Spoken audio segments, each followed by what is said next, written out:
उत्तर वैदिक काल में समाज चार वर्गों में स्पष्ट रूप से बंट चुका था। ब्राह्मण, क्षत्रिय, वैश्य और शूद्र।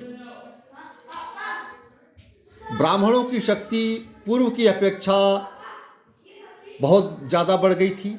उनकी शक्ति में अपार वृद्धि हुई थी। वे पौरोहित्य, पूजा पाठ, धार्मिक कर्मकांड, यज्ञ का आयोजन करना, ये सब कार्य किया करते थे। क्षत्रिय राजकाज का दायित्व संभालते थे।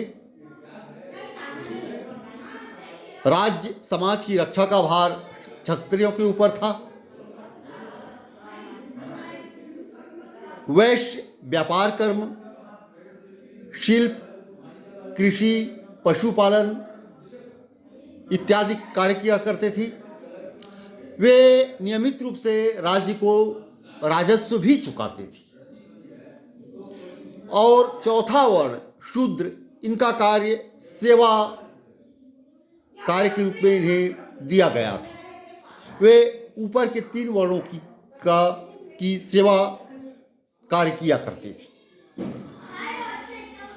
भले ही ब्राह्मणों की शक्ति में अपार वृद्धि हुई थी, लेकिन सबसे ज़्यादा प्रभावशाली वर्ग क्षत्रिय ही था। राजकाज का दायित्व उन पर था और वे ब्राह्मणों को भी पदच्युत कर सकते थे, वैश्यों को भी पदच्युत कर सकते थे और शूद्र भी उनके अधीनस्थ ही थे। तो इस प्रकार, लेकिन इसमें यह भी देखा जाए, वर्ण विभाजन भले ही हुआ था, लेकिन ये उतना प्रखर नहीं हुआ था। बहुत ज़्यादा विभाजक रेखा देखने को नहीं मिलती। यह अधिक प्रखर नहीं हुआ था। इतना अवश्य है कि क्षत्रिय चूंकि पूरे राज्य के मुखिया होते थे, इसलिए उनका प्रभुत्व सबसे अधिक था। परिवार स्तर पर हम देखते हैं कि पिता का अधिकार बढ़ता गया। वह अपने पुत्र को उत्तराधिकार से वंचित कर सकता था। राज परिवार में ज्येष्ठाधिकार का प्रचलन प्रबल होता गया। पूर्व पुरुषों की पूजा होने लगी। स्त्रियों का दर्जा सामान्यतः गिरा। यद्यपि कुछ महिलाओं ने शास्त्रार्थ में भाग लिया और कुछ रानियां पति के राज्याभिषेक अनुष्ठानों में साथ रहीं, पर सामान्यतः स्त्रियों का स्थान पुरुषों के नीचे और अधीनस्थ माना जाने लगा। ऋग्वैदिक काल की तरह वे सभा समितियों में भाग नहीं ले सकती थी और शिक्षा का भी अधिकार शायद से भी उन्हें वंचित कर दिया गया था।